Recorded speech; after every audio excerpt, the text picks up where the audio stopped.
Selamat datang dalam pembelajaran IPS kelas 8 bagian 7 secara online pada pagi hari ini.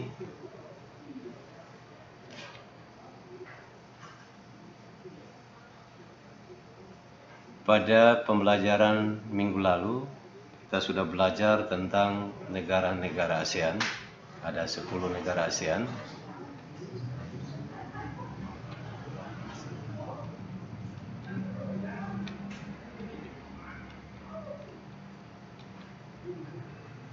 Indonesia, Malaysia, Singapura, Brunei Darussalam, Filipina, Laos, Thailand, Kamboja, Vietnam, dan Myanmar.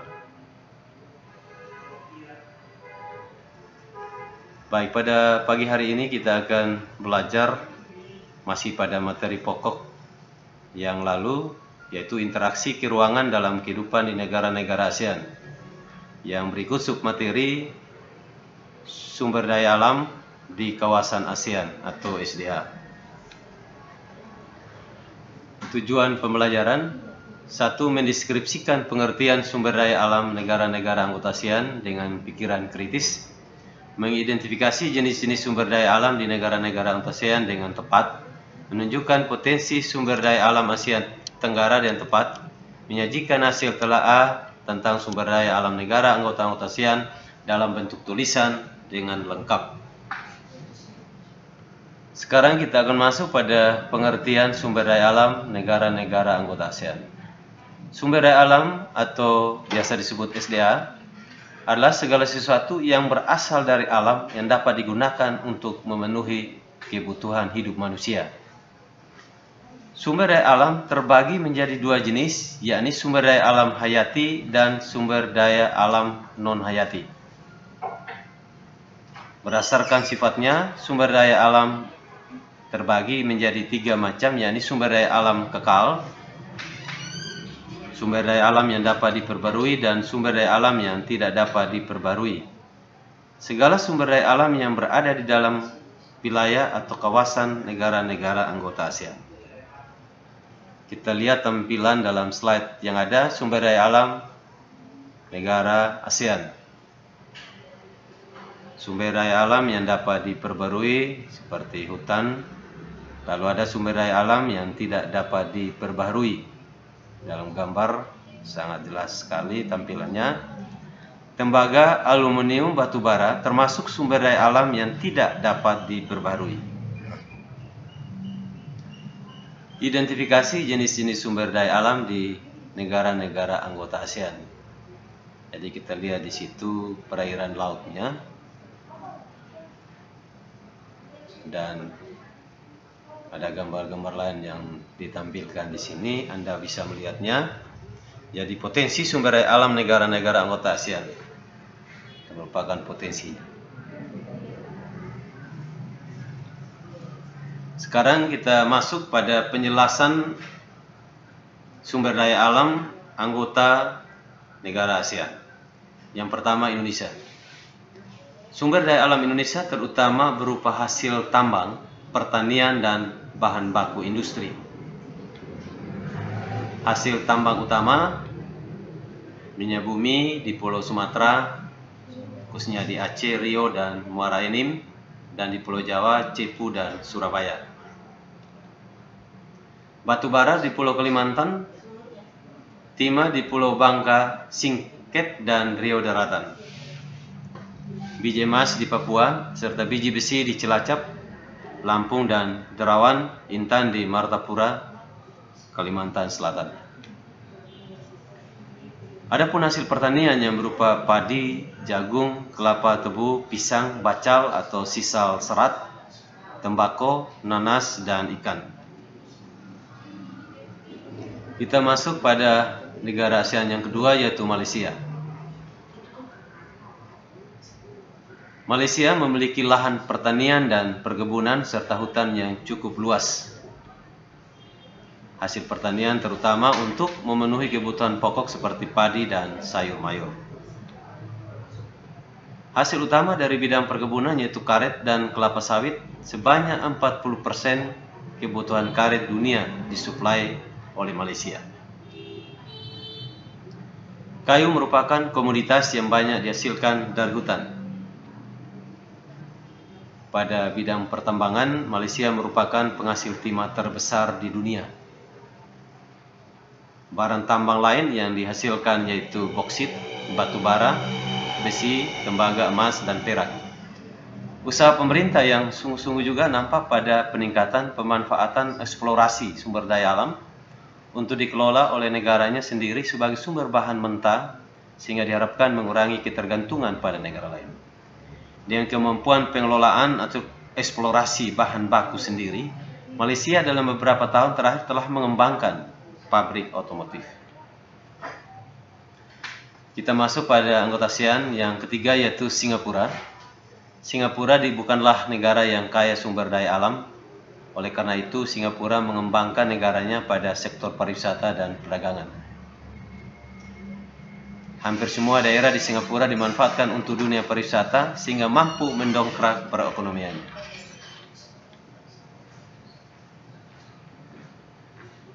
Pertambangan dan pertanian yang menjadi andalan dari beberapa negara di Asia Tenggara tidak dimiliki oleh Singapura dalam jumlah yang cukup besar, karena negara Singapura merupakan negara yang paling kecil dan negara perdagangan atau kota industri, sehingga bahan-bahan tambang atau barang-barang tambang atau hutan atau ikan lainnya itu diekspor dari negara-negara ASEAN lainnya. Namun demikian, letak Singapura yang strategis di jalur persilangan lalu lintas atau transito dunia merupakan sumber devisa yang besar bagi negara. Kita masuk pada negara Brunei Darussalam. Minyak dan gas merupakan sumber daya alam andalan yang tersebar di hampir seluruh wilayah Brunei. Perikanan merupakan sumber daya alam kedua terbesar setelah minyak dan gas bumi atau migas. Sepanjang garis pantai utara Brunei hampir disibukkan dengan kegiatan penangkapan ikan atau pantai utara dan Laut Cina Selatan.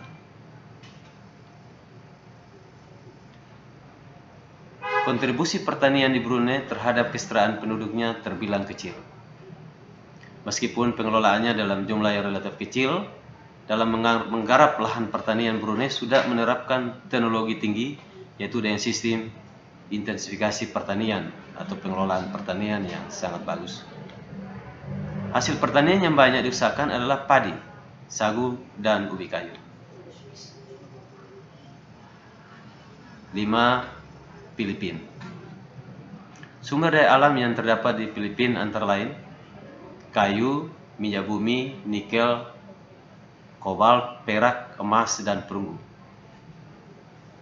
Sedangkan hasil pertaniannya berupa padi, jagung, kelapa, tebu, pisang, abaca atau sisal serat, tembakau, nanas, dan ikan. Sekarang kita masuk yang keenam, Laos.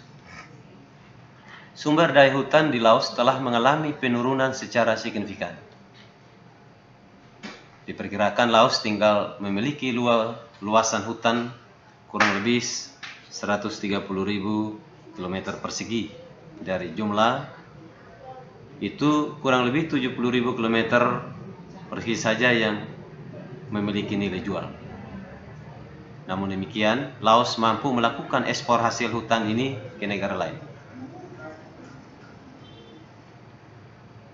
Sumber daya yang menjadi andalan Laos hampir sama dengan negara-negara Asia Tenggara lain, yaitu dari sektor pertanian.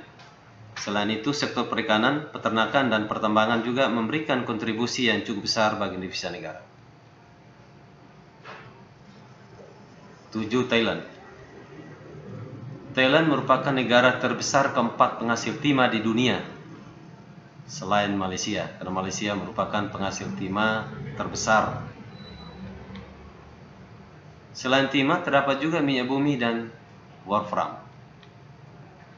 Padi adalah komoditas ekspor yang memberikan devisa cukup besar bagi negara. Selain itu, hasil pertanian yang banyak dihasilkan adalah jagung, ketela pohon, tembakau, kopra, dan karet. Wilayah paling utara Thailand dijuluki sebagai Golden Triangle, segitiga emas, dan merupakan salah satu penghasil opium terbesar di dunia. Selain mengandalkan hasil pertambangan dan pertanian, peternakan juga banyak dikembangkan. seperti peternakan sapi dan kerbau. Ikan hiu dan ikan gergaji merupakan hasil tangkapan dari perairan laut oleh kebanyakan nelayan. Pemerintah Thailand giat memberdayakan kekayaan dan keindahan alamnya melalui industri pariwisata. Pantai Timur selain berkembang dengan baik sebagai pusat perindustrian, juga memiliki prasarana pariwisata yang lengkap. Daerah ini terkenal sebagai penghasil buah durian dan mangga, juga penghasil batu-batuan atau batu delima dan batu safir. Tambang utama, gas alam, tungsten, produk pertanian utama. 8. Kamboja. Kamboja merupakan daerah yang memiliki sumber daya alam yang kurang sebanding dengan luas wilayahnya. Sumber daya alam paling dominan terdapat pada bidang pertanian. Perang yang berkepanjangan menyebabkan produksi dari sektor pertanian mengalami penurunan. Sebelum perang meletus, Kamboja mampu melakukan ekspor beras, tetapi kini justru mengandalkan beras dari negara lain atau ekspor beras. Impor beras, bukan ekspor tapi impor beras. Pertanian di negara itu berada di sepanjang Sungai Mekong dan Danau Tonle Sap. Selain itu dijumpai di plato-plato atau dataran tinggi, tanah basal di Provinsi Kompong, Cham dan Provinsi Rotan Kiri yang diperkirakan banyak mengandung tambang bumi. 9. Vietnam. Vietnam terkenal dengan irigasi yang baik. Oleh sebab itu, bidang pertanian masih menjadi salah satu bidang yang memberikan kontribusi cukup besar bagi rakyatnya. Hasil pertanian utama yaitu buah-buahan, sayur-sayuran, ubi jalar, jagung, tebu, teh, dan kopi. Hasil dari peternakan masih digunakan untuk memenuhi kebutuhan dalam negeri. Perikanan memberikan sumbangan bagi devisa negara melalui kegiatan ekspornya. Pelabuhan laut yang terkenal di Vietnam berada di Teluk Tonkin. Vietnam memiliki luas hutan kurang lebih 13,2 juta hektar yang diliputi oleh jati, kayu hitam, dan kayu merah.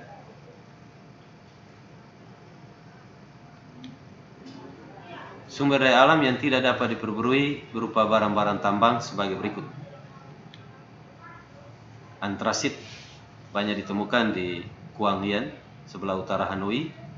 Endapan tersebut sehingga saat ini merupakan yang terbesar di Asia Tenggara. Daerah lain yang memiliki endapan antrasit adalah Pan Me dan Tung In Guang. Batu bara ditemukan di daerah Nong Son, sebelah utara Da Nang. Biji besi ditambang dan diolah di Tai Nguyen, Tan Hoa, Vien, dan Hatin. Barang-barang tambang lain seperti fosfat di Chao Chai, timah di Tin Tu, grafit di Lao Caf, dan emas di Bom Mio. 10. Myanmar. Sumber daya alam utama Myanmar berasal dari hasil pertanian, perkebunan dan perikanan serta pertambangan. Hampir setiap wilayah Myanmar lahan-lahan dimanfaatkan untuk pertanian. Kegiatan pertanian yang dilakukan mulai dari tebang bakar dengan cara membuka hutan, pertanian tada hujan, sampai diversifikasi pertanian. Beras merupakan komoditas utama, disusul teh yang menghampar di plato, san dan tembakau di bagian utara, tebu dan sayur-sayuran. Tanah di zona kering dimanfaatkan untuk tanaman jagung, kapas, wijen, dan gandum.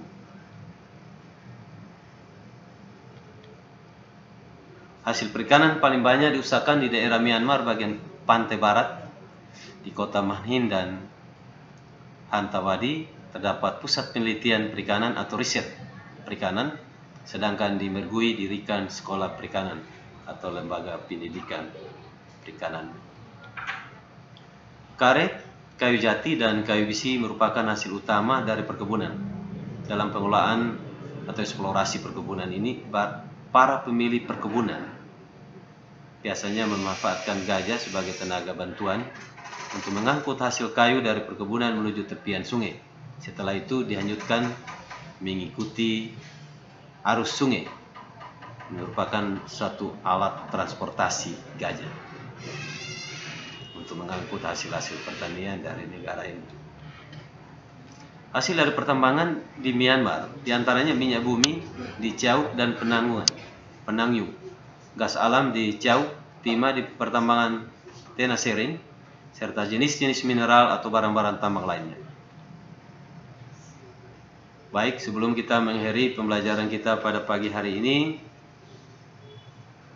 untuk lebih jelas dan pendalaman dari materi ini, anak-anak semua bisa membuka buku yang sudah anak-anak pegang di rumah untuk sebagai referensi pendalaman daripada materi ini. Tugas hari ini tidak ada. Sampai jumpa lagi pada pertemuan yang akan datang. Selamat pagi.